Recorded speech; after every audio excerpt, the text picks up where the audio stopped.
Hi children, now we are going to see the next poem, Firework Night. This was written by Enid Blyton. So let us move on to the poem lines. Bang! What's that? Bang, bang! Oh, hark! The guns are shooting in the dark. Bank அதாவது சத்தம். பேங்க்னா என்னென்னா ரொம்ப சடனாக திடீர்னு கேட்கக்கூடிய ஒரு ஷார்ப்பான ஒரு noise. Bank bank அப்படின்ற ஒரு சவுண்ட் வந்து கேட்குது. என்னது இது பேங்க் பேங்க்ன்ற ஒரு சத்தம் கேட்குது. Guns are shooting in the dark. இருட்டில் வந்து கன்ஸ் எல்லாம் வந்து ஷூட் ஆகுது அப்படின்னு சொல்லிட்டு சொல்கிறாங்க. யார் சொல்கிறாங்க தெரியுமா? அது வந்து யாரும் இல்லை, ஒரு வீட்டில் வளர்க்கக்கூடிய ஒரு நாய் வந்து சொல்லுது.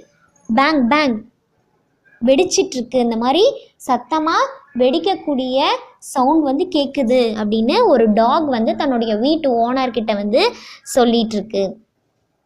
Let's guns, little guns and big ones too. சின்ன கன்ஸ் பெரிய கன்ஸ் எல்லாமே வந்து வச்சு வெடிக்கிறாங்க. Bank bank bank. அது எப்படி சத்தம் கேட்குது? பயங்கரமாக பேங்க் பேங்க் சத்தம் கேட்குது. சின்ன வெடியும் வெடிக்கிறாங்க, பெரிய வெடியும் வெடிக்கிறாங்க. What shall I do? நான் என்ன பண்ணுறது? Mistress master hear me help.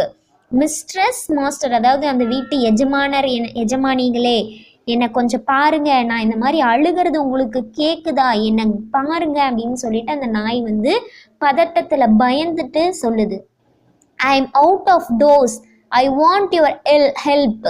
நான் வந்து கதவுக்கு வெளியே இருக்கேன், இந்த சத்தம் என்னால் தாங்க முடியல, உங்களோட உதவி எனக்கு தேவைப்படுது. லெட் மீ இன், ஹோ லெட் மீ இன், என்னை உள்ளே விடுங்க, என்னை உள்ளே விடுங்க அப்படின்னு சொல்லிட்டு ரொம்ப கதறி கத்துது. யாரு? அந்த டாக். அவங்களுடைய அந்த வீட்டு அந்த டாகோடைய ஓனர்ஸ் கிட்ட இது கத்துது. Before those fireworks begin to shoot again, I can't bear that. சீக்கிரம் என்னை உள்ளே விடுங்க. அந்த மறுபடியும் இந்த பட்டாசு சத்தம் கேட்கறக்குள்ள, மறுபடியும் அந்த பாம்பு பிளாஸ்ட் ஆகிறதுக்குள்ள, அந்த கன் ஷூட் பண்ணுற சத்தம் கேட்கறதுக்குள்ள, நான் பயப்படுறதுக்குள்ளே என்னை மறுபடியும் நீங்கள் இந்த வீட்டுக்குள்ளே என்னை விடுங்க அப்படின்னு சொல்லிட்டு டாக் ரொம்ப பாவமாக கேட்குது. My tail is down, my ears are flat. என்னோட வால் மடங்கிடுச்சு, என்னுடைய காதுகளும் கீழே ஃப்ளாட் ஆயிடுச்சு, நல்லா பயத்தில் இருக்கேன் நான். I am trembling here outside the door. நான் கதவுக்கு வெளியே நடுங்கிட்டு இருக்கேன். Oh don't you love me anymore. நீங்கள் என்னை கொஞ்சம் கூட விரும்பலையா? என் மேலே பாசமே உங்களுக்கு இல்லையா?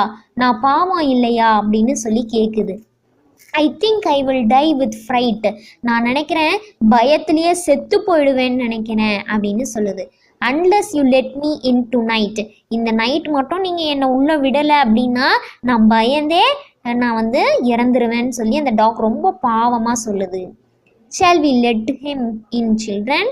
ஸோ அந்த மிஸ்டர் அண்ட் மிஸ்டர்ஸ் மாஸ்டர், அதாவது அந்த வீட்டு எஜமானிகள் வந்து தன்னுடைய குழந்தைங்க கிட்ட கேட்கலாம், பாவம் நம்ம நாயை வீட்டுக்குள்ளே விட்டுறலாமா அப்படின்னு சொல்லிட்டு கேட்குறாங்க. அது கேட்குற அந்த சவுண்டோடையே டோரும் ஓப்பன் ஆகுது. now the door is open wide. கதவை வந்து நல்லா இப்போ திறந்து வச்சுட்டாங்க. I am rushing through, I am safe inside. இப்போ நான் நல்லா ஓடி போய் சேஃபாக பாதுகாப்பாக இருக்கேன். The lights are on, it's warm and grand mistress. இப்போ அந்த டாக் என்ன சொல்லுது? இப்போ வெளிச்சமாக இருக்குது. முதல்ல வந்து அது இருட்டில் பயத்தில் அந்த பட்டாசு வெடிக்கிற சத்தத்தில் பயத்தோடு இருந்தது. இப்போ கதவை ஓப்பன் பண்ணோன்னா வீட்டுக்குள்ளே போயிட்டு வெளிச்சத்தில் இருக்குது. ஸோ இப்போ அது வந்து தேங்க் பண்ணுது. இப்போ வந்து ரொம்ப வார்மாக இருக்குது, எனக்கு ப்ளஷண்ட்டாக இருக்குதுன்னு சொல்லிட்டு சொல்லுது. Let me lick your hand before I slip behind the coach. நான் போய் இந்த பெட்டில் சோஃபாவில் உட்கார்றதுக்கு முன்னாடி உங்களுடைய கைகளை வந்து நான் லிக் பண்ணிக்கிறேன். லிக்னா என்னது? நக்கு இல்லையா நாயி, அதுதான் நான் லிக் பண்ணிக்கிறேன். அதாவது அதோடைய தன்னுடைய நன்றியை வந்து அது வந்து ஓனர்ஸ்க்கு வந்து அது தெரிவிக்குது. There I will hide myself and crouch in safety till the banks are done. இந்த பாம்பெலாம் வெடித்து முடிக்கிற வரைக்கும் நான் வந்து வீட்டுக்குள்ளேயே அமைதியாக இருக்கேன் அப்படின்னு சொல்லிட்டு உங்களுடைய அடிப்பணிந்து உங்களுக்கு கீழே நான் வந்து உங்களுக்கு நான் அடாப்டாக வீட்டுக்குள்ளேயே இருக்கேன், என்னை வந்து கொஞ்சம் பார்த்துக்கோங்க அப்படிங்கிற மாதிரி இந்த டாக் வந்து சொல்லுது. Then to my kennel I will run and guard you safely all the night because you understand my fright. நான் வந்து இந்த பட்டாசெல்லாம் வெடித்து முடித்ததுக்கப்புறம் இந்த சத்தம்லாம் ஓஞ்சதுக்கப்புறம் நான் பயப்படாமல் மறுபடியும் நான் என்னோட கிணலுக்கே, அதாவது நாய் தங்கியிருக்கக்கூடிய அந்த இடம் சரியா, என்னோட கிணலுக்கே நான் மறுபடியும் போயிடுறேன். நான் போயிட்டு நான் உங்களை பத்திரமா பாதுகாப்பேன். எல்லா இரவுகளும் நான் உங்களை சேஃபாக நான் பாதுகாப்பேன். இந்த பட்டாசு வெடிக்கும் போது மட்டும்தான் எனக்கு பயமே தவிர மற்றபடி எனக்கு எதுவும் இல்லை. ஸோ இந்த இரவு நேரங்களில் மட்டும் நான் இங்கே இருந்துட்டு இந்த சத்தம் முடிஞ்சதும் நான் மறுபடியும் என்னோடய கிணலுக்கு போயிட்டு உங்களையும் நான் ஃபுல்லாக எப்பயுமே பாதுகாப்பாக வச்சுருக்குவேன் அப்படின்னு சொல்லுது. எதனால் அப்படின்னா, நீங்கள் என்னோடய பயத்தை புரிஞ்சுக்கிட்டு என்னை வீட்டுக்குள்ளே அனுமதிச்சுக்காக நான் வந்து உங்களுக்கு எப்பயுமே அதாவது என்னுடைய நன்றி கடனை நான் தெரிவித்து உங்களை நான் வந்து பத்திரமா பார்த்துக்குவேன், சேஃபாக பாதுகாப்பாக வச்சுக்குவேன் அப்படின்னு சொல்லிட்டு நான் அந்த நாய் வந்து ரொம்ப அழகாக சொல்லியிருக்கு.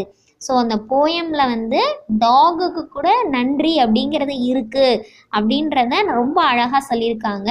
மனிதர்களாக இருக்கக்கூடிய நாமளும் என்றைக்கும் ஒருத்தர் நமக்கு செய்த உதவியை வந்து நினச்சி பார்த்து நாமளும் நன்றி கடனோட செயல்படணும் அப்படின்ற ஒரு சின்ன கான்செப்டை இந்த போயம் மூலிமா சொல்லியிருக்காங்கங்கிறது என்னுடைய கருத்து. நீங்கள் எப்படி புரிஞ்சுக்கிட்டீங்க அப்படிங்கிறத நீங்கள் வந்து அனலைஸ் பண்ணி பார்த்து தெரிஞ்சுக்கோங்க. அண்ட் உங்களுக்கு இந்த போயம் நல்லா பிடிச்சிருக்கும்னு நினைக்கிறேன். இந்த போயமை ரிட்டர்ன் பண்ண எனிட் பெல்டனுக்கு ஒரு சல்யூட் நம்ம பண்ணிக்கலாம்.